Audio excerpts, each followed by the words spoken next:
sementara, bagaimanakah bila semua hilang dan pergi meninggalkan dirimu. Assalamualaikum warahmatullahi wabarakatuh. Innal hamdalillah nahmaduhu wa nasta'inuhu wa nastaghfiruhu wa na'udzu billahi min shururi anfusina wa min sayyiati a'malina. Man yahdihillahu fala mudilla lahu wa may yudlilhu fala hadiyalah. Asyhadu an la ilaha illallah wahdahu la syarikalah taqriran bihi wa tauhidan, wa asyhadu anna Muhammadan abduhu wa rasuluhu, amma ba'du. Allahumma la sahla illa ma ja'altahu sahla wa anta taj'alul hazna idza syi'ta sahla. Allahumma inna nas'aluka hubbaka wa hubba man ahabbaka wa hubba amalin yuqarribuna ila hubbika bi rahmatika ya arhamar rahimin. Amin ya rabbal alamin. Alhamdulillahirabbil alamin. Mudah-mudahan pertemuan kita pada malam hari ini disertai dengan rahmat dan berkah Allah Subhanahu wa taala. Seluruhnya yang hadir di majlis ini, Allah mudahkan segala urusannya dunia akhirat. Allah mudahkan saat kita berhadapan dengan Allah Subhanahu wa taala dengan membawa keimanan yang indah. Allahumma ahyina bil iman wa amitna bil iman wa akhrijna min hadhihi dunya ma'al iman. Tidak ada yang paling membahagiakan bagi kita kecuali dengan nikmatnya iman yang ada, karena iman ini merupakan bekal yang terindah. Abu Hurairah, subhanallah, saat beliau akan menghadapi kematiannya ataupun dalam keadaan sakit, menangis dan menangis dan menangis. Adalah seseorang yang paling banyak merawikan hadis. Tapi dalam keadaan sakitnya beliau menangis. Ditanya oleh para sahabat, "Ya Abu Hurairah, madza yubkik? Apa yang membuat Anda menangis? Padahal Anda ini adalah sahabat Rasul, padahal Anda ini adalah orang yang dicintai oleh Rasul, dan Anda juga adalah orang yang paling banyak merawikan hadis." Abu Hurairah dengan mengatakan, "Sesungguhnya setelah aku habis usiaku di dunia, dan aku akan mendatangkan atau aku akan datangi perjalanan yang paling panjang." Ternyata Abu Hurairah mengatakan perjalanan yang paling panjang itu adalah bukan perjalanan dunia, tapi perjalanan ketika selesai mengakhiri kehidupan dunia. Lalu Abu Hurairah mengatakan, perbekalanku sedikit sementara perjalananku sangat panjang. Subhanallah, itu sosok Abu Hurairah dengan mengatakan perbekalanku sedikit, belum banyak, dan perjalananku akan panjang. Perjalanan yang panjang itu hakikatnya bukan ketika di dunia. Dunia itu 60 tahun, 70 tahun, 80 tahun. Bahkan Rasulullah SAW bersabda bahwa umat Rasulullah SAW itu baina sittinat, di antara 60 tahunan. 61, 62, 63. Jadi hakikatnya perjalanan yang paling panjang adalah setelah kita menghadapi kematian. Panjang perjalanannya. Subhanallah. Dan Rasulullah SAW pun menghadapi kematian yang disebut dengan sakaratul maut. Jadi beliau sakit waktu itu. Sebetulnya sakitnya sudah cukup lama, ya, beberapa minggu sebelumnya. Tapi mulai panasnya itu terjadi di hari Kamis, Jumat, Sabtu, Minggu, Senin wafat. Ya, mulai hari Kamis beliau melaksanakan sholat maghrib. Dalam keadaan sholat maghrib panas badannya, sesak nafasnya, tapi beliau masih melaksanakan sholat maghrib. Sholat maghrib beliau imamnya, dan surah yang dibaca saat itu adalah surah Al-Mursalat. Iya. Namun selesai sholat maghrib, sholat isya, Rasulullah SAW sudah tidak bisa ke masjid. Karena apa? Panas, yang sangat panas. Lalu saking panasnya, sesak napasnya, pingsan. Bilal adzan. Ketika Bilal sudah adzan, menunggu Rasulullah belum keluar. Para sahabat menunggu. Kira-kira setengah jam setelah adzan, Rasulullah belum keluar. 1 jam setelah adzan, Rasulullah belum keluar. Karena Rasulullah masih sakit. Begitu Rasulullah SAW afaq ataupun siuman dari pingsannya, apa yang pertama kali ditanyakan? Pertama kali ditanyakan, bisa dibayangkan ayahanda bunda, begitu Rasulullah sadar dari pingsannya, yang keluar dari ucapan Rasulullah mengatakan, "As-shallan nas?"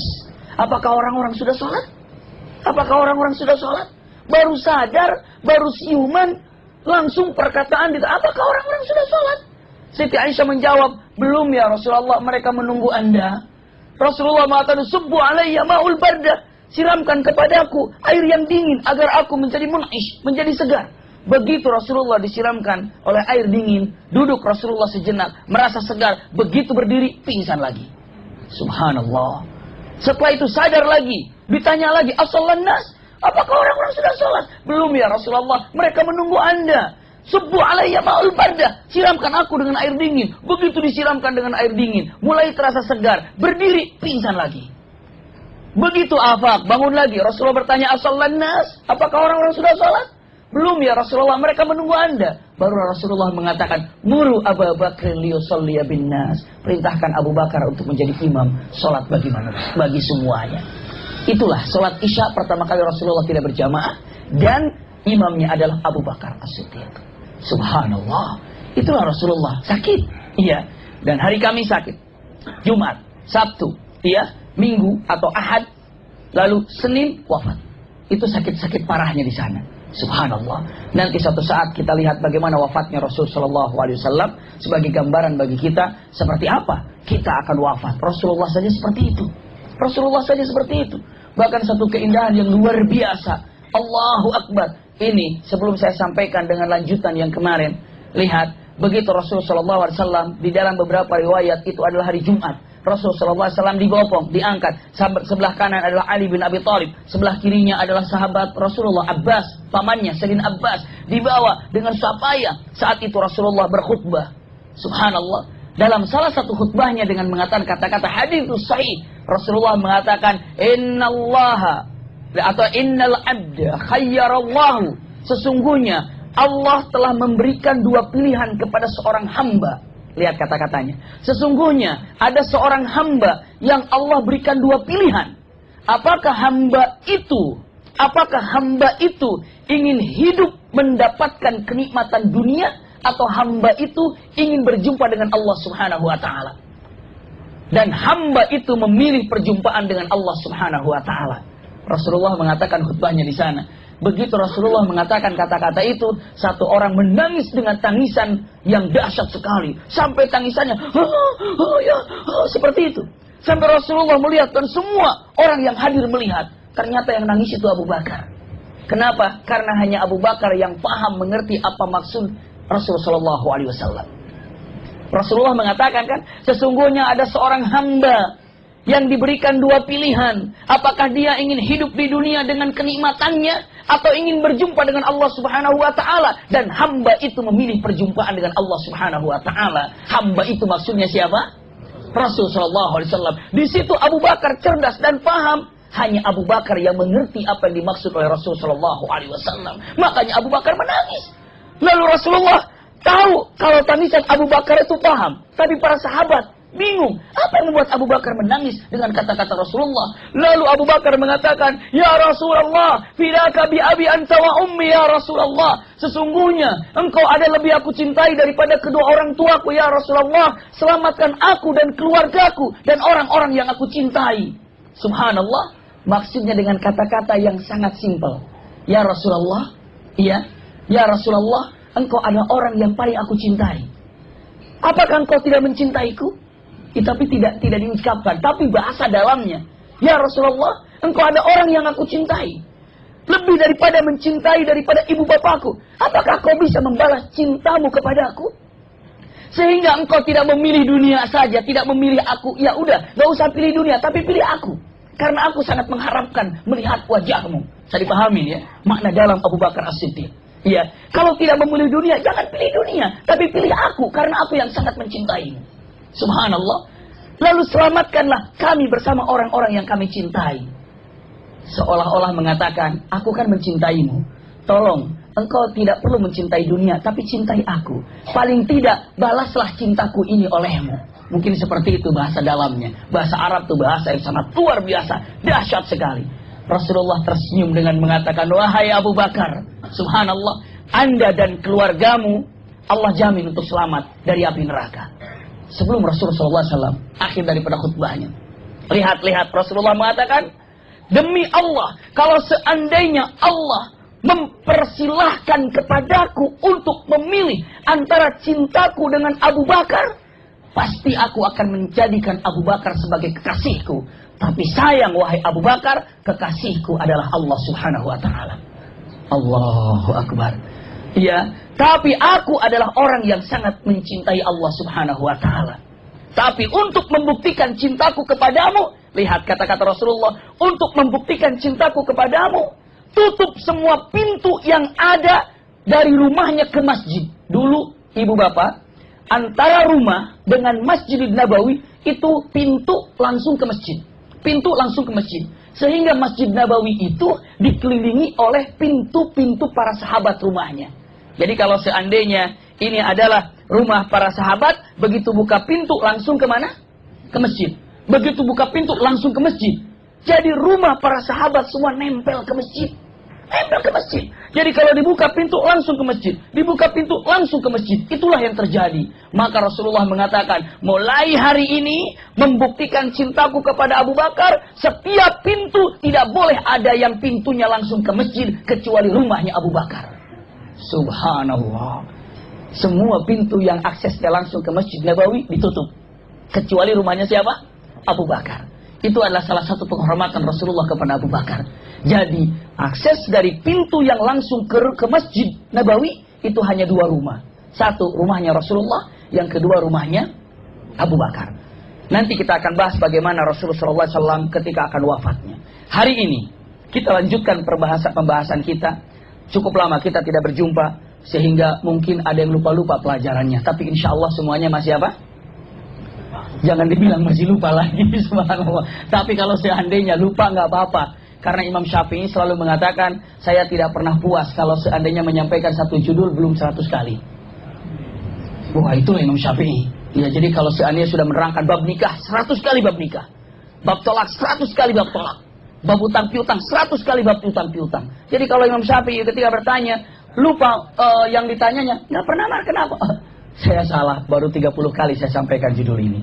Subhanallah, wallahi ma qana'at. Demi Allah aku tidak merasa puas ketika menyampaikan satu judul kurang dari 100 kali.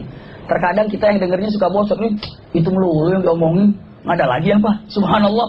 Kadang-kadang ada yang bilang, nggak enak, judulnya ganti dong, jangan yang itu saja. Subhanallah. Kadang-kadang, la haula wala quwata illa billah, memang pernah terjadi dalam satu majelis ta'lim, tiba-tiba mengatakan, besok bahas masalah ini ya, iya. Setelah itu bulan depannya lagi masih di majelis itu bahasanya apa? Yang kemarin kan sudah nggak mau, kita mau senang diulangi lagi. Habis itu bulan depannya lagi yang kemarin lagi. Kenapa? Kita senang dengan yang kemarin. La haula wala quwata illa billah. Yang bosannya siapa? Saya hanya menyampaikan. Jadi orang sudah pada tahu ngapain lagi. Sampai ada satu hal yang coba saya cek. Jadi urutan 1, 2, 3 saya rubah 1, 5, 4. Ustaz, bukannya nomor 2 itu sudah hafal jamaah itu. Saking sudah hafalnya. Mereka senang sekali dengan apa-apa yang terjadi. Subhanallah. Mudah-mudahan dengan senangnya seperti itu, malah dia semakin dekat dengan siapa? Allah Subhanahu wa Ta'ala. Saya lanjutkan. Dikubur. Subhanallah. Nanti kesempatan yang datang, kita akan bagaimana cara minimal memasukkan jenazah ke lubang kubur seperti apa. Ketika jenazah itu dimasukkan ke liang lahat. Ya, masukkan ke liang lahat. Dimasukkan dengan diarahkan ke kiblat. Wajahnya diarahkan ke kiblat. Wajahnya diarahkan ke kiblat. Saat itu mulailah ditutup. Atau dibilangnya apa ya? Kalau bahasa Sundanya namanya padung. Nggak tahu kalau di sini. Jadi begitu dimasukkan jenazah ke dalam, baru ditutup. Apa? Dengan bambu, dengan kayu, dengan bata ditutup. Sehingga ya dengan bata seperti itu dimasukkan. Sunnah. Dalam sunnah, naik semua ke atas, ya. Lalu satu orang menutupnya dengan tangan pertama kali 7 apa? 7 dengan tangan. 1, 2 dengan tangan saja. 3, 4, 5, 6, 7. Setelah 7 barulah semua yang ada di atas yang bertugas masalah itu dengan cangkul. Secepatnya. Dan saat itulah hakikatnya jenazah sudah mendengar suara pasir yang jatuh. Suara tanah yang jatuh. Hanya jenazah itu tidak sadar sedang di mana dan sedang apa, tapi sudah dengar. Persis seperti ayahanda bunda dengar alarm Begitu datang alarm, nggak sadar dulu kan? Hanya terdengar, titit, titit, titit setelah itu, oh alarm, oh 3:30 ini. Baru nyadar. Nanti, suara apa? Akhirnya sadar, astagfirullah, saya di alam kubur ini, saya di alam barzakh ini, tapi enggan untuk membuka mata, masih tertutup. Iya, saya di alam barzakh, saya di alam barzakh. Begitu bangun, astagfirullah. Rasulullah bersabda dengan matan, inna lil qabri manazil. Sesungguhnya dalam kubur itu manazil. Manazil itu apa? Berbeda-beda. Ada yang begitu bangun, sadar di alam kubur, Masya Allah, dengan hamparan seperti permadani yang indah. Empuk luar biasa, wangi yang luar biasa. Ada begitu bangun, ditambahkan dengan cahaya yang luar biasa. Di alam barzakh. Ketika bangun berbagai macam manazil, bahwa dalam kubur itu manazil tidak sama urusannya dan tidak sama urutannya dan tidak sama martabatnya. Ada begitu bangun, subhanallah, terlihat pintu-pintu surga di depannya. Luar biasa, hanya terlihat, belum waktunya untuk masuk, tapi terlihat pintu-pintunya. Begitu bangun, la haula wala quwata illa billah, ada yang gelap. Begitu bangun, ada yang tenggelam dengan air. Ini air. Begitu bangun, ada yang tenggelam dengan air yang kotor. Begitu bangun, ada yang mencium bau yang tidak nyaman. Manazil, itulah kuburan nanti. Allahu Akbar. Dan mudah-mudahan kuburan kita berada dalam kuburan yang indah. Kuburan yang diberikan oleh Allah Subhanahu wa Ta'ala kepada orang-orang seperti muttaqin, khalisin, abidin. Dan kita termasuk di dalamnya. Amin ya rabbal alamin. Begitu bangun dalam keadaan nyaman, nikmat, manazil. Ayahanda, bunda, inilah ada satu pertanyaan. Man anisuka bil barzakh. Siapa yang akan menemanimu ketika di alam barzakh itu? Siapa yang akan menemaninya? Yang akan menemani kelak di alam itu hanyalah amal-amal soleh. Doa-doa yang dipanjatkan oleh keluarga. Nanti kita akan bahas ada 7 hal. Pernah dibahas di sini? 7 hal yang memang walaupun orang itu sudah wafat tapi pahalanya tetap akan mengalir. Walaupun orang yang sudah wafat tapi pahalanya akan mengalir. Melalui dari firman Allah Subhanahu wa Ta'ala dengan mengatakan, wa naktubu a'udzubillahi minasyaitonir rajim wa naktubu ma qaddamu wa atharahum. Allah menulis perbuatan dia saat dia hidup, dan Allah pun tetap akan mencatat perbuatan dia setelah dia wafat. Asarnya itu, jejaknya apa, bekasnya itu apa. Kalau gajah mati meninggalkan gading, harimau mati meninggalkan belang, manusia mati meninggalkan amal soleh ketika di dunia apa? Meninggal apa ketika di dunia itu? Orangnya mati, tapi amal-amalannya masih ada di dunia. Subhanallah, tetap saja pahalanya ngalir. Orangnya meninggal, tapi anaknya soleh di dunia, tetap saja ngalir pahalanya.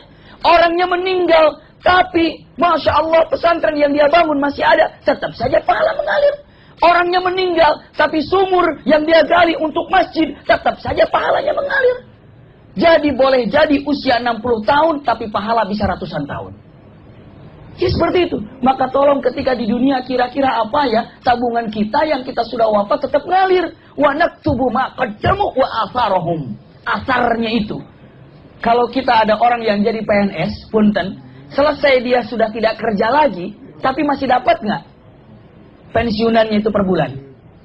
Masih. Dia tidak tugas, sudah selesai, tapi masih tetap ada per bulan. Itu hanya dunia. Tapi bayangkan kalau di akhirat, apa saja Rasulullah dengan mengatakan 7 hal, ya, dalam Abi Daud dijelaskan 7 hal yang apabila orang itu meninggal tetap pahalanya akan mengalir. Subhanallah. Sebentar lagi kita akan bahas insyaallah. Iya. Kalau belum sempat hari ini, masih ada hari-hari berikutnya. Tenang saja dulu. Iya. Lihat, saya lanjutkan dulu. Man anisuk. Siapa yang akan menemani Anda kelak di mana? Siapa yang akan menemani Anda kelak di mana? Di alam barzakh. Lihat, ayahanda bunda. Kita ini merasa takut karena sendiri. Rumah yang begitu besar di tempat ini, yang indah seperti ini, yang setiap orang merasakan nyaman tinggal di sini. Tolong malam ini semua pulang, cuma 1 orang saja tinggal di sini. Dalam keadaan gelap, berani nggak di sini? Tutup semuanya, nggak ada orang di sini, semua keluar semuanya, nggak ada orang. Sendiri saja di tengah sini duduk aja begini. Kayak dulu di acara apa tuh? Dulu lagi ramai itu, astagfirullahaladzim, sampai di kamera segala macam. Yang gaib itu bukan dibuktikan, tapi untuk diimani. Maka dengan mengatakan kalimatnya apa? Wa tu'minuna bil ghaib, ya, dan beriman terhadap yang gaib, bukan dibuktikan. Yang gaib itu ada, dibuktikan, nggak usah lah. Nanti kalau nggak tahan, lambaikan tangan. Nggak usah begitu. Subhanallah. Dulu kan begitu kan? Kalau nggak tahan, la haula wala quwata illa billah. Jadi kita takutnya itu karena apa? Sendiri. Dan karena gelap. Kalau terang nggak takut. Kalau gelap, takut. Apalagi sendiri. Begitu bangun di alam barzakh.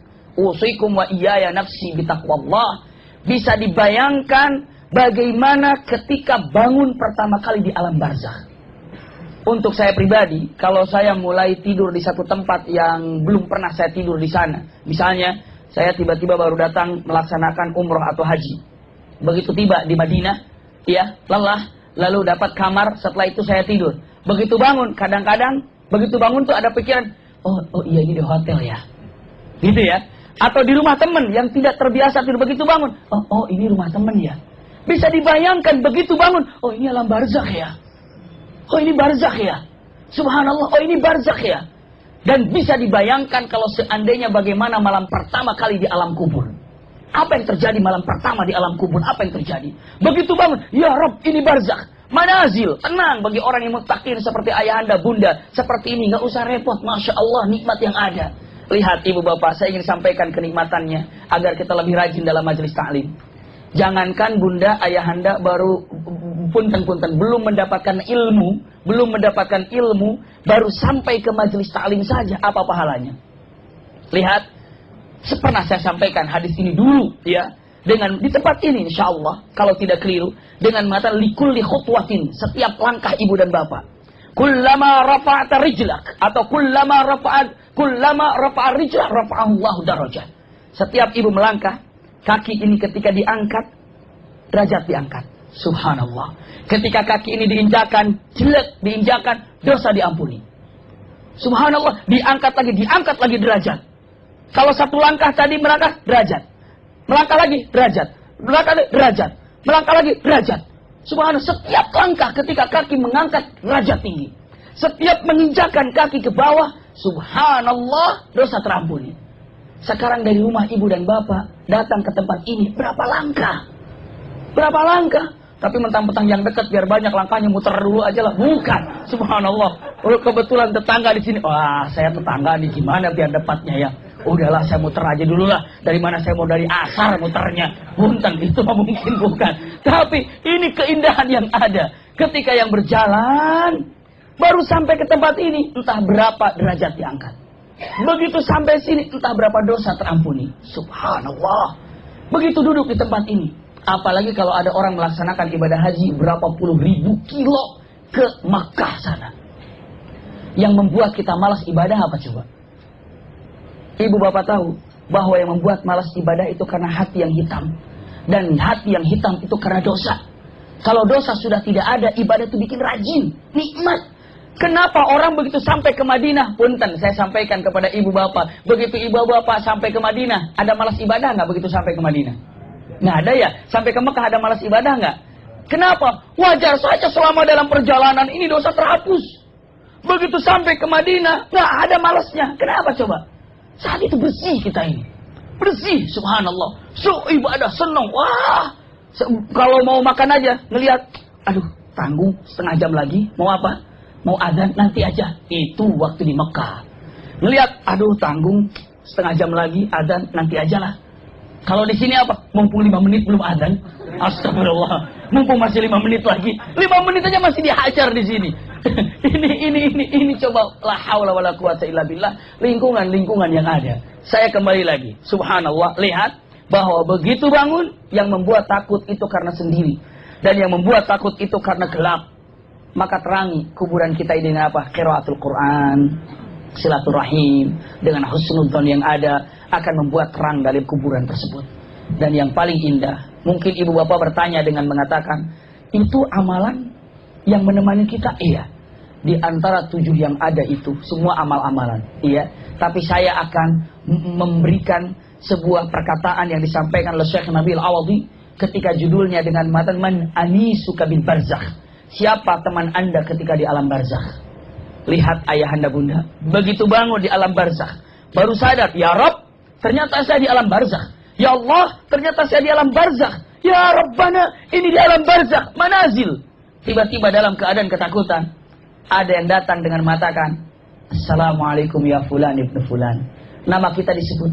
Kalau nama ibu misalnya Aisyah, dikatakan Assalamualaikum ya Aisyah. Kalau nama bapak misalnya Ibrahim, Assalamualaikum ya Ibrahim ibnu fulan. Yakin menjemput nama kita, agar kita yakin saat itu yang memberikan salam itu untuk kita.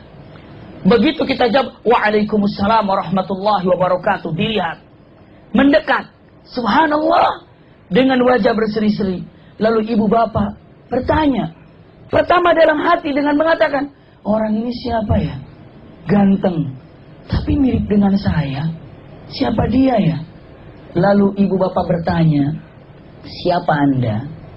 Kok wajah Anda mirip dengan saya, tapi Anda lebih ganteng, tapi Anda lebih cantik, tapi Anda lebih indah. Makhluk itu menjawab, Anda tidak kenal saya. Aku adalah majelis taklimu yang selama ini kau hadiri. Subhanallah. Anisuk, teman ibu dan bapak, seperti majelis taklim ini akan berwujud menemani kita di samping kita. Ada lagi Assalamualaikum Waalaikumsalam. Siapa Anda? Dijawab dengan mengatakan, saya? Kamu tidak kenal saya? Iya, tapi kamu mirip dengan saya, tapi kamu lebih cantik, lebih ganteng. Siapa kamu? Aku adalah sedekahmu yang selalu kau kerjakan. Subhanallah. Assalamualaikum Waalaikumsalam. Kamu siapa? Aku adalah tahajudmu yang selalu engkau kerjakan. Assalamualaikum Waalaikumsalam. Kamu siapa? Aku silaturahimmu. Assalamualaikum Waalaikumsalam. Kamu siapa? Aku ada birrul walidainmu. Semua amal-amalan yang ibu bapak lakukan akan berwujud dalam bentuk wajah yang kita miliki, namun lebih cantik, lebih indah dan